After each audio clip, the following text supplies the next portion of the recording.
예, 지난 한두 주 또 잘 지내셨는지요?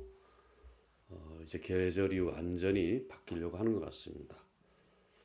가끔 조금 무덥다는 느낌이 들기도 하지만 또 오늘 밤부터는 이렇게 비가 내리고 있어서 아마 이번 주 안에는 기온이 확 떨어지지 않을까 그런 생각을 해봅니다.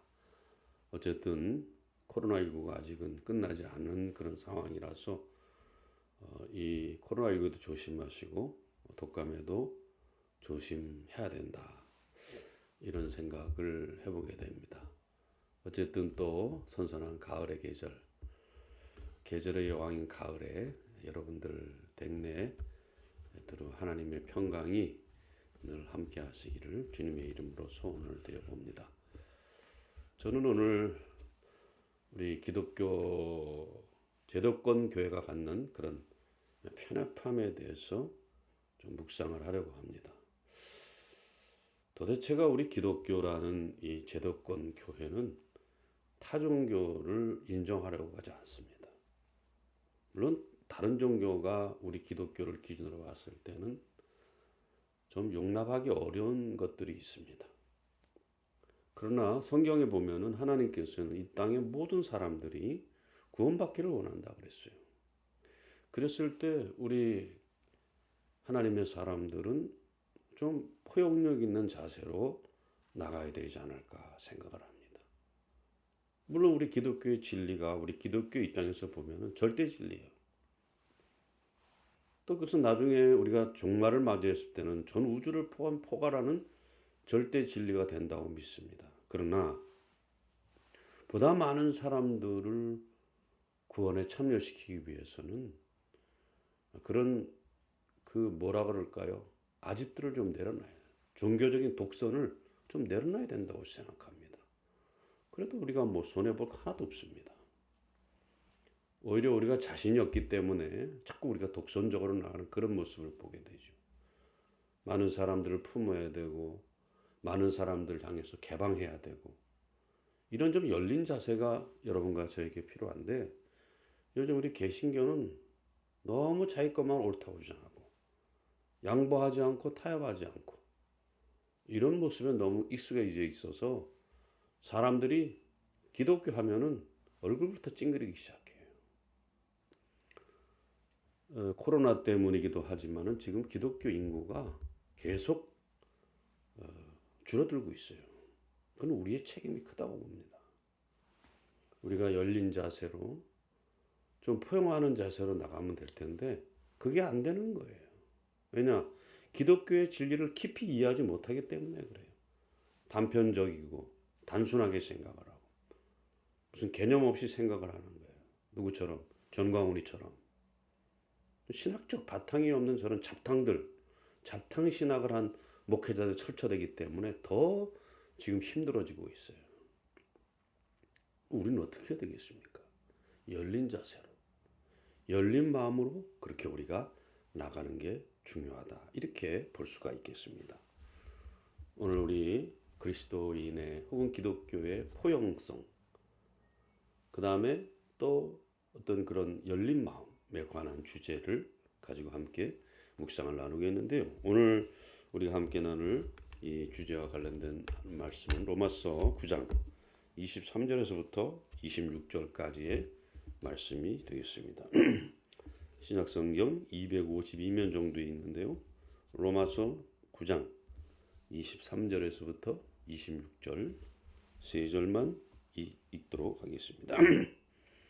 23절입니다. 또한 영광 받기로 예비하신 바 긍휼의 그릇에 대하여 그 영광의 풍성함을 알게 하고자 하셨을지라도 무슨 말을 하리요? 이 그릇은 우리니 곧 유대인 중에서뿐만 아니라 이방인 중에서도 부르신 자니라. 호세아의 글에 이르기를 내가 이 내 백성이 아닌 자를 내 백성이라 사랑하지 않은 자를 사랑하는 자라 부르리라. 너희는 내 백성이 아니라 한 그 곳에서 그들이 살아계신 하나님의 아들이라 일컬음을 받으리라 함과 같으니라. 아멘. 우리는 초대교회를 우리가 본받아야 될 어떤 모범적인 교회로 지칭할 때가 많습니다. 그것은 어떻게 보면은 초대교회가 지니는 순수함 때문에 그렇기도 하겠습니다만 보다 더 근본적인 이유는 초대교회가 시작될 때의 사도들이라든가 그들의 메시지를 보면은 모든 사람은 동등하다는 그런 아름다운 가치를 항상 얘기를 하고 있어요. 오늘 본문 말씀이 바로 그런 것이죠. 자, 오늘 본문 말씀 24절 우리가 조금 전에 읽었습니다만은 하나님께서는 자, 유대인이나 이방인이나 다 함께 불렀다. 그렇게 말하고 있어요. 또 호세아의 글을 인용해서 하는 말이 내 백성이 아닌 자를 내 백성이라. 또 사랑하지 아니한 자를 사랑하는 자라 사랑하는 한 자라 불렀다. 이렇게 말하고 있습니다. 내 백성이 뭐예요? 유대인 중심에서 보면 자기 백성. 유대인들을 말하는 거 아니에요? 그러나 내 백성이 아닌 자들을 내 백성이라 불렀다. 유대인만 구원의 대상은 아니라 그 말이죠. 모든 사람이 구원의 대상이다. 이 말이죠. 그 다음에 호세아 선지자의 글을 인용해서 사랑하지 아니한 자를 사랑한 자라 부르리라 그랬어요. 하나님의 사랑을 유대인 입장에서 보면은 받지 아니한 자 같지만은 복음의 전체적인 맥락에서 보면은 하나님께서는 그들도 다 불렀다는 말이죠. 우리가 이런 모습으로 접근해야 됩니다. 저는 그래서 개인적으로 이제 구약은 조금 잠재돼야 된다고 생각해요. 신약 어떤 교수의 말과 같이 우리가 계약서가 있으면은 자, 구약은 오래된 계약서고 신약은 새로운 계약서예요. 여러분 계약할 때 오래된 계약서가 중요합니까? 새로운 계약서가 중요합니까? 새로운 계약서가 중요합니다. 우리가 이걸 자꾸 놓칠 때가 많은데 오래된 계약서는 이미 끝난 거예요. 우리 주님께서 율법을 완성하신 그 의미를 갖는 그 계약서를 가지고 말하자면 신약을 가지고 우리는 대부분의 것들을 논할 수 있어야 됩니다.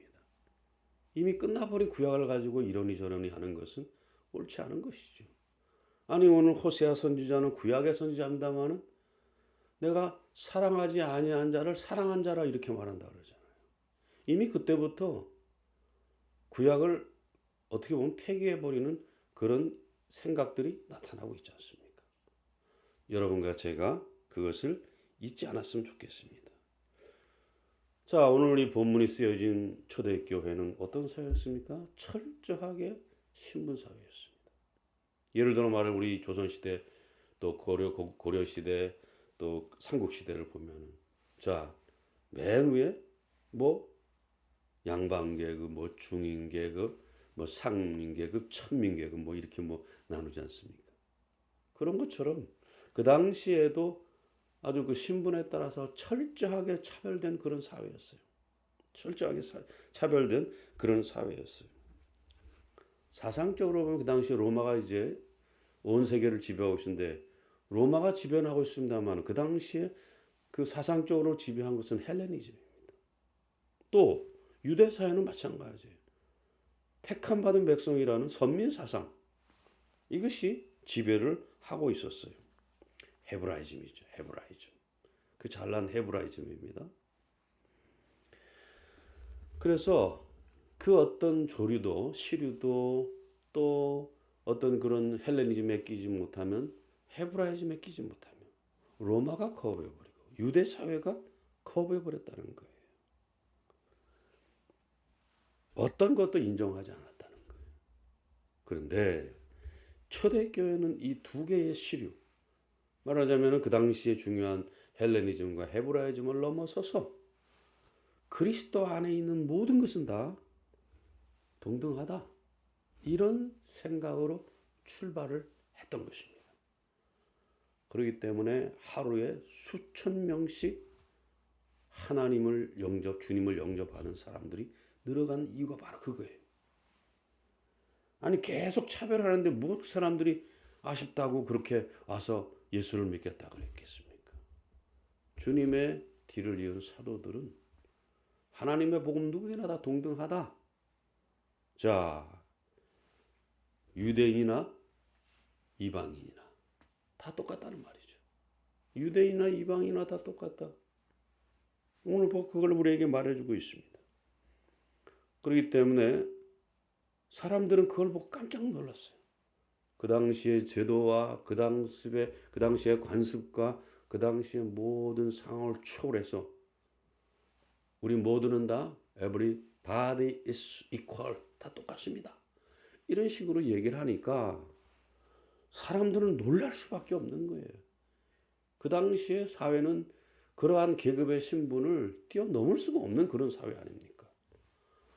그런데 예수란 분이 처음에 와서 하나님의 말씀을 전하면서 하나님의 나라가 왔다고 했을 때 그가 어떤 모습으로 사람들에게 접근했는가 하는 것은 우리가 잘 알고 있지 않습니까? 근데 저는 개인적으로 생각하기를 요즘에도 그것은 필수적으로 우리가 다시 읽어봐야 돼요. 복음서에서 예수님께서 어떤 식으로 사람들에게 접근했는가 하는 것들을 좀 알아봐야 됩니다. 제가 아는 신학 상식으로는 마태복음, 또 누가복음, 요한복음 많이 각색돼 있어요. 오리지널 복음이 많이 들어있는 마가복음을 우리가 그러기 때문에 철저하게 한번 연구해 볼 필요가 있다. 왜? 거기에 가장 주님의 말씀에 가까운 것이 있으니까. 가까운 것이 거기 있기 때문에 우리는 그 말씀들을 파고 봐야 되는 것이죠. 왜? 우리가 예수를 믿는 것은 그분의 삶을 따르겠다는 그런 거 아니에요? 그분의 삶이 어땠는가 하는 것을 우리가 보면서 실제로 그분이 복음서에서 그렇게 계시면서 우리하고 공생의 사역을 하시면서 어떤 모습으로 우리에게 접근했고 어떤 모습으로 일을 했고 어떤 모습으로 세상을 대했는가 사람을 대했는가 하는 것을 아는 것은 매우 중요한 거라고 생각돼요.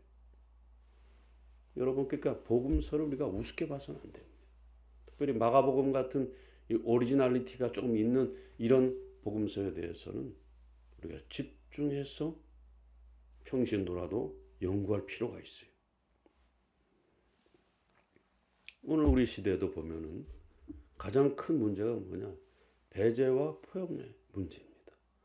어떤 것을 우리가 받아들이고 어떤 것을 가릴 것이냐.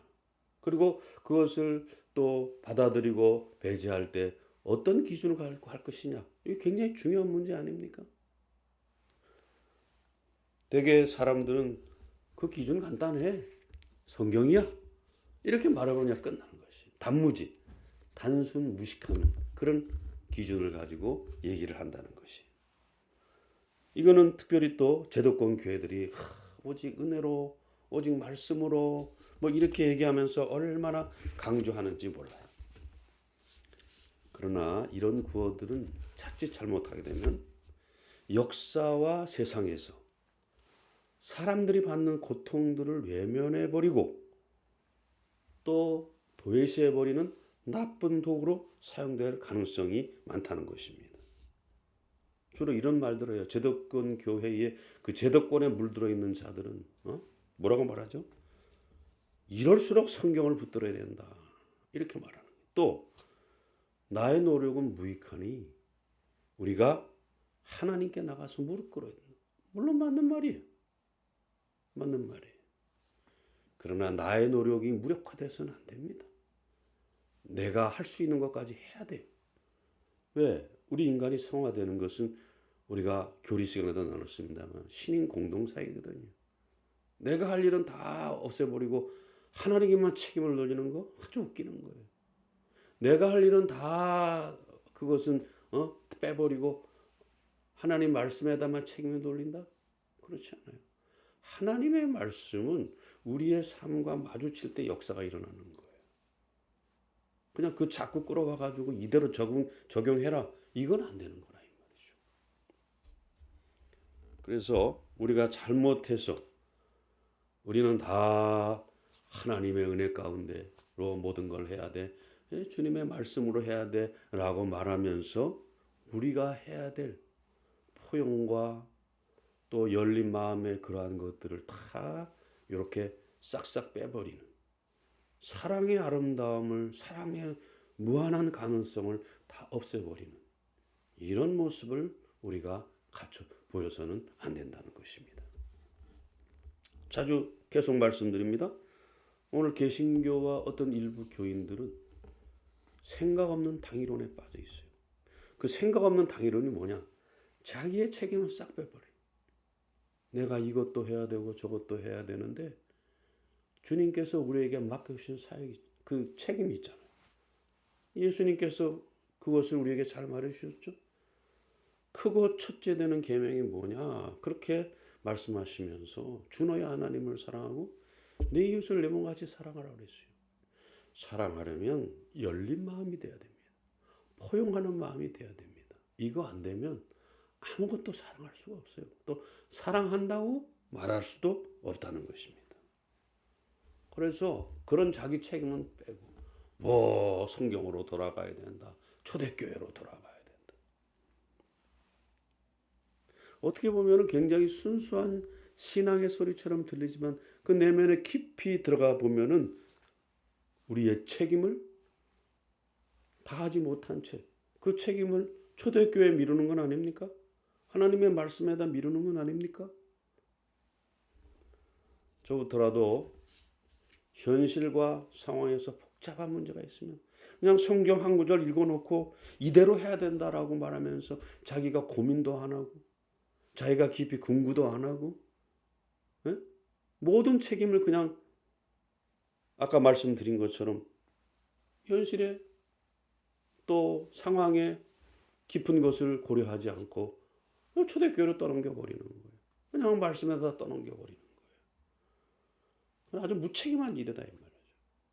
우리가 초대교회로 그렇게 떠넘기려면 초대교회가 보인 행동들을 나도 해야 되는 거예요. 또 그걸 말씀에 떠넘기려면은 우리가 말씀이 이렇게 요구하는 것들 주 너의 하나님을 사랑하고 네 이웃을 내 몸같이 사랑하라는 그것을 우리가 얼마나 실천했어요. 그저 배제하기 위한 수단으로 잘라버리기 위한 수단으로 용납할 수 없는 수단으로 폐쇄하기 위한 수단으로 이것을 그냥 뭉개버리니까 거기서부터 문제가 터질 수밖에 없다는 것이죠. 여러분 현실과 상황은 그냥 이렇게 단순한 게 아니지 않습니까? 아니 이 말씀을 갖다가 하나님 말씀은 1세기 때의 말씀이고 그 이전 세기의 구약의 말씀인데 구약은 차치하고라도 신약은 1세기에 쓰여진 말씀인데 그때의 상황과 현실이 지금의 현실과 상황과 똑같습니까? 같지 않습니다. 다르다는 거예요. 그런데 이걸 함부로 갖다 붙일 수 있어요? 예를 들어서 신약시대 1세기 때에 그들은 아직도 유대 율법을 지키고 있었기 때문에 안식일에 얼마까지 가라. 그렇게 그걸 얘기했다고 합시다. 오늘도 그렇게 무식하게 그걸 갖다 끌어다가 오늘도 주일이니까 이건 하지 말아야 되고 이건 해야 된다. 이런 식으로 하는 사람들이 많지요. 그 부분에 대해서는 우리 예수님께서 말씀하셨잖아요. 사람이 안식일을 위해 있는 것이 아니라 안식일이 사람을 위해서 있다. 간단하게 얘기했잖아요. 벌써 그때 주님은 튀인 자세로 우리에게 이것들을 다 말씀하셨는데 우리는 지금 뭐 하고 있는 겁니까, 여러분? 그게 가장 문제가 된다는 것이죠. 우리 개신교가 성경을 어떤 사건을 두고 분석할 때 상황과 현실에 대한 진지한 고민과 진지한 해석이 없이 오히려 그 본문에서 그 몇 글자만을 가지고 해서 해답을 찾으려고 한다면 그는 성경으로 돌아가는 게 아니고요. 성경으로 회피하는 일이 되어버리고 말 것이. 아니 하나님께서 우리에게 말씀을 주실 때 성경 말씀 가지고 회피하라고 준 게 아니잖아요. 성경 말씀을 붙들고 그것을 가지고 직면하고 그것을 가지고 현실과 상황을 보면서 진지하게 고민하고 궁구해서 답을 얻어내라고 이렇게 우리에게 주신 거 아니겠습니까? 그런데 우리는 답정너예요 벌써. 고민해 보지도 않고 갈등도 없습니다. 시간도 들일 필요 없다고 말하고 돈 들일 필요 없다고 말하고 하나님 말씀이 이렇다고 말했어요. 그냥 이런저런 잘라버리는 거예요. 아주 무식한 소리들입니다. 여러분. 무식한 소리들이에요. 주님의 말씀을 우리가 어떤 잣대로 삼았을 때는 그 말씀이 1세기에는 어떤 의미로 쓰였는가 하는 것을 알고 또 그 말씀이 22세기, 21세기에 오늘 우리에게는 어떻게 적용되는 것을 고민 없이 갈등 없이 심각한 그런 묵상 없이 그것을 함부로 결정한다? 이거는 오히려 문제를 더 야기시키는 그런 것들이 돼서는 안 됩니다. 여러분, 생각 없는 말씀을 어떤 문제 해결에 생각 없이 말씀을 갖다 끌어 잡아당기는 것을 어떤 문제의 어떤 전제로 삼아서는 안 된다는 것입니다. 우리가 이것을 놓치지 않았으면 좋겠습니다. 오늘 우리가 우리 시대에 어떤 직면한 문제들을 해결하고 하려고 할 때 현재 상황과 현실에 대한 그런 진지한 고민 없이 그저 성경의 문자를 통해서만 답을 찾으려고 한다면은 누군가는 그것 때문에 차별받을 수밖에 없어요. 누군가는 그것 때문에 소외당할 수밖에 없습니다. 주님은 그거 원하지 않아요. 하나님의 말씀은 모든 사람을 다 포용하고 모든 사람을 함께 다 끌어안고 하는 것들을 원하시죠. 우리가 함부로 이 사람은 잘된 사람이고 이 사람은 잘못된 사람이야, 그렇게 쉽게 단정할 수 없다는 것입니다. 설교 몇 마디 저처럼 짓거려야 된다 그래서 그 말씀에 권위가 있는 게 아니라는 거 여러분 아셔야 됩니다. 주님의 말씀의 권위는 그 말씀을 선포한 자와 그 말씀을 들은 자가 자기의 삶에서 그 말씀을 삶으로 녹여냈을 때 권위가 쓰는 거 아니겠어요? 권위가 쓰는 거 아니겠어요? 아무 고민도 없이 갈등도 없이 그것이 그냥 선포된다 해서 하나님의 말씀의 권위가 살아납니까? 절대 그럴 수 없어요. No, absolutely. 절대 그럴 수 없다는 말입니다. 진지하게 고민하고 갈등하고 내가 한번 부딪혀보고 또 부딪혀보고 시간이 흐르고 경험이 쌓이고 난 다음에 답을 내려도 우리가 어렵지 않습니다. 아마 그렇게 하는 과정 속에서 자연스러운 답이 분명히 도출될 것이에요. 왜? 하나님의 말씀은 죽은 말씀이 아니고 성령께서도 죽은 영이 아니기 때문에 그 말씀을 가지고 고민하고 갈등할 때 그 말씀에 대한 해답을 주께서 여러분과 저에게 모두가 함께 살릴 수 있도록 그 지혜를 저와 여러분에게 주실 줄로 믿습니다. 다시 우리가 초대교회 상황으로 돌아가 보면 헬레니즘은 그 헬라 문화의 우월함을 기반으로 해서 그렇지 못한 것들을 전부 다 야만으로 취급하잖아요. 그런 걸 우리가 알 수 있죠. 이건 뭐냐? 문화적 인종차별이에요. 문화적 인종차별이에요. 마찬가지입니다. 또 헤브라이즘 어떻습니까? 선택받은 유대민족의 혈통은 선택받은 모든 유대민족 외의 혈통은 이방인으로 간주하는 혈통적 인종주의다. 차별주의다 이 말이죠. 그러나 여러분 잘 아시는 것처럼 이런 상황에서 본문 말씀에 시작된 초대교회는 베드로와 바울 사도와 기타 여러 그 사도들의 일들을 보면은 비록 그들이 갈릴리 나사렛 촌동네에서 시작했지만 그들은 헬레니즘을 뛰어넘었어요. 헤브라이즘을 뛰어넘었습니다. 왜? 주님께서 예루살렘부터 시작하지 않았어요. 저 갈릴리 변방에서부터 나사렛이라는 촌동네에서부터 점점 그 사역을 이렇게 해온 것이죠. 그 이유가 뭔지 아시죠? 모두를 포용하고 모두를 품고 모두와 함께 하자는 거예요. 모두와 나누자는 것입니다. 그렇기 때문에 자 헬라인이나 야만인이나 유대인이나 이방이나 어떤 차별이 없었어요. 차별이 하나도 없었다 이 말이에요. 그렇기 때문에 발전했어요. 그렇기 때문에 오늘날까지 이르렀는데 이 바보 같은 몇몇 교단의 지도자들과 양심 없는 목회자들과 생각 없는 몇몇 교인들, 이런 사람들 때문에 지금 우리 기독교가 완전히 그냥 무너지기 직전이에요. 무너지기 직전. 이걸 우리가 잘 알아야 됩니다. 여러분 그 당시에 예수님과 사도들의 그런 사역들을 보십시오. 그 당시의 주류는 율법이에요. 여러분. 율법이라는 거예요. 사도들도 율법 때문에 많이 힘들었어요. 유대파 그리스도인들 때문에 너무나 많이 힘든 거 우리가 알고 있지 않습니까? 그 당시에 근데 그 율법을 뛰어넘어서 현실과 상황을 직시하면서 그 그 율법을 극복했던 그런 말씀과 상황이 어떤 균형을 이룬 결과가 아닌가 이렇게 생각하는 거예요. 율법을 다 그다음 중요하지 않습니까? 그러나 율법도 중요하지만 현실과 상황에 비추어서 그 다음에 균형을 이루어서 그들이 하나님의 말씀을 전했기 때문에 엄청난 사람들이 그 앞으로 몰려들기 시작했다. 아까도 말씀드렸습니다만 하루에 2천명, 3천명이 어떻게 옵니까, 여러분?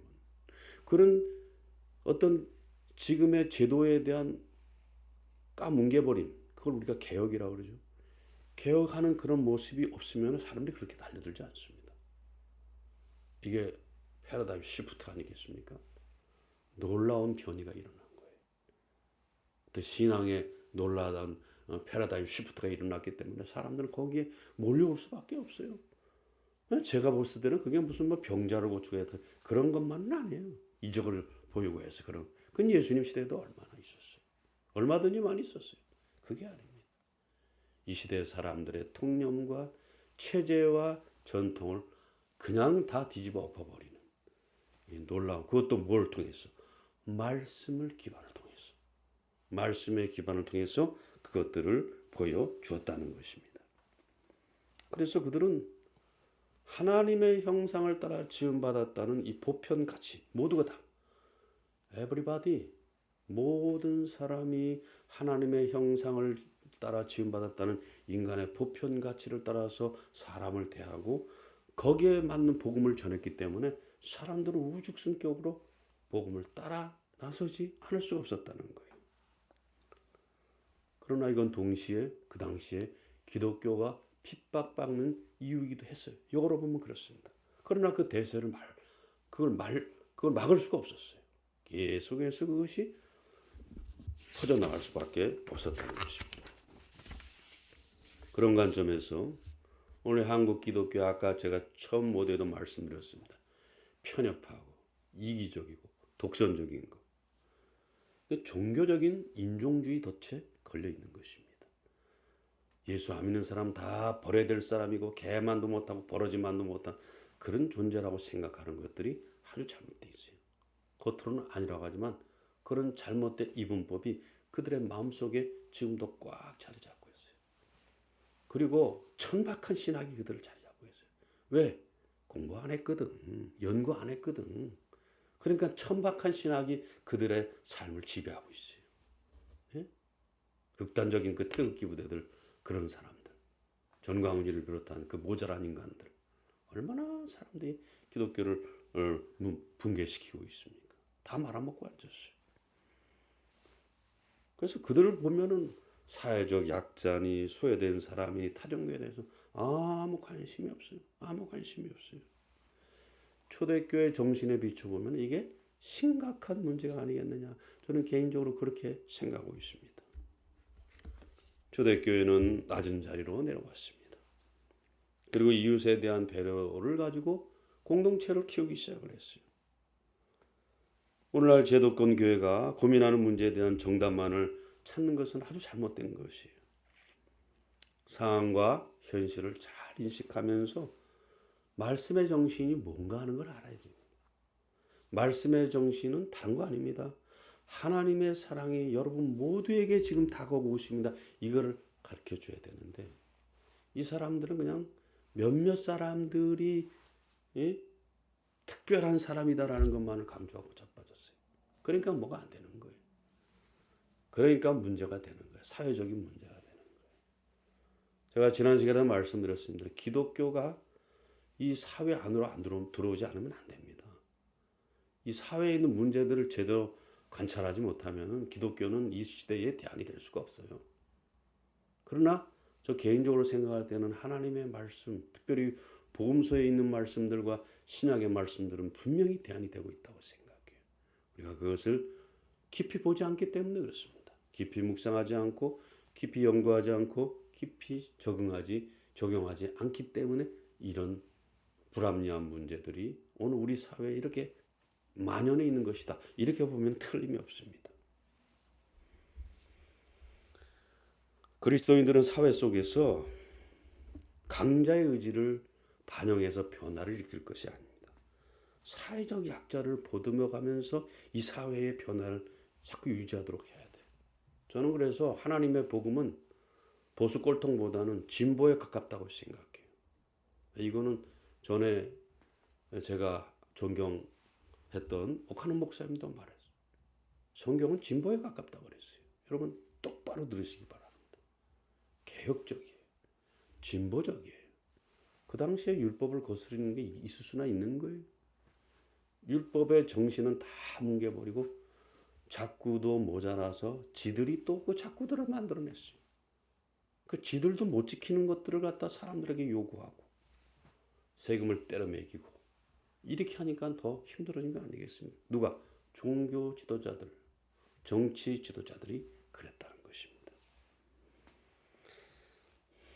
이제 우리가 어떻게 해야 되겠습니까?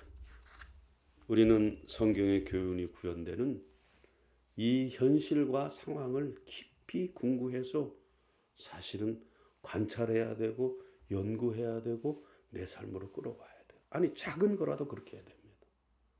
우리 거기서 자유로울 수 없어요. 거기서 아무것도 안 하면서 말씀대로 하자, 초대교회로 돌아가자, 주님 앞에 무릎 꿇자. 다 그것은 핑계에 지나지 않게 된다는 것입니다. 뭐냐? 자기의 책임을 다하지 않겠다는 말과 똑같은 말이에요. 주님의 말씀이 원래 그렇지 않잖아요. 이제 묵상을 정리를 해봅니다. 오늘날 대다수의 제도권 교회들은 이미 세상의 논리를 열심히 따라가고 있어요. 여러분 눈으로 다 확인하시는 바예요. 큰 거 좋아하죠. 많은 거 좋아하죠. 높은 거 좋아하죠.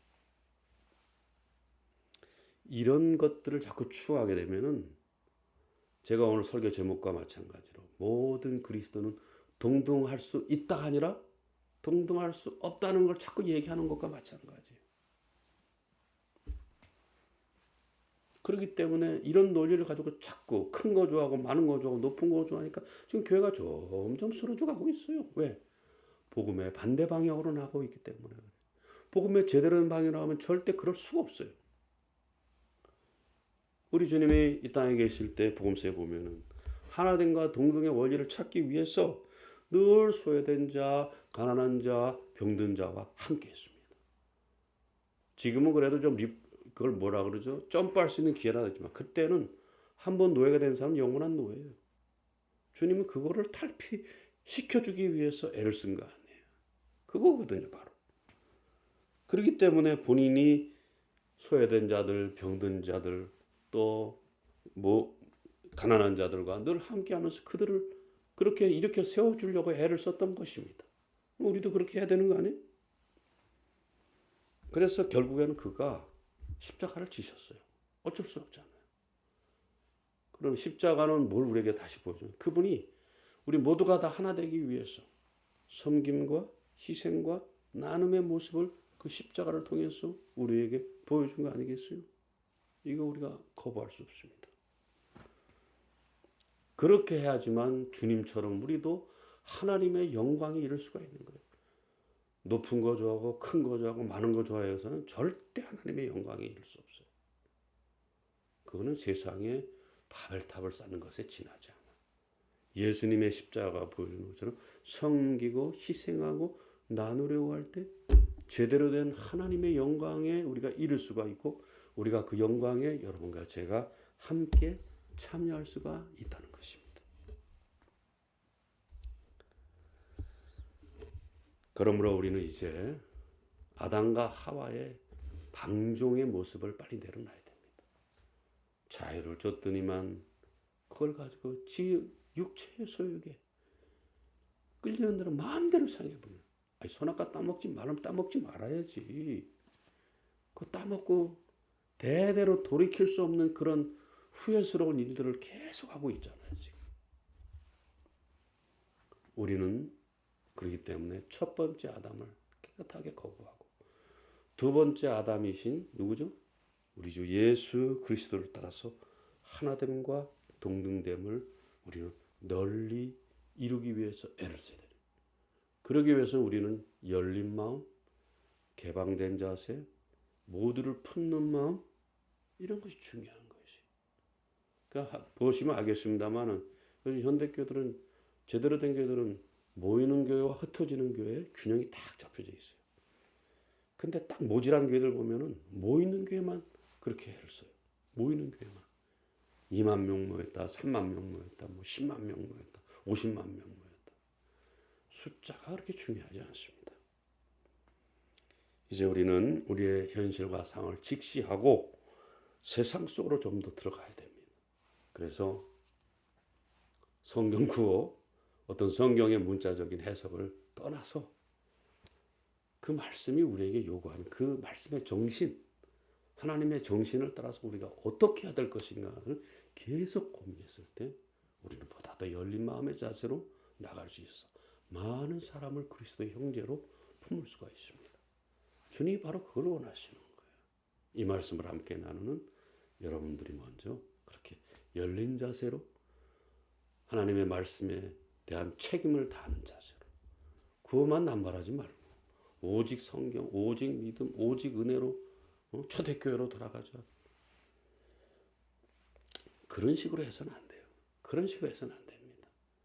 우리는 현실과 상황을 직시하면서 그 현실과 상황 속에서 깊이 고민하고 갈등하고 또 내가 또 삶으로 그것을 엮어 나간 다음에 그때 답을 도출해도 늦지 않습니다, 여러분. 우리가 이런 모습으로 산다면 우리 기독교의 미래는 어둡지가 않습니다.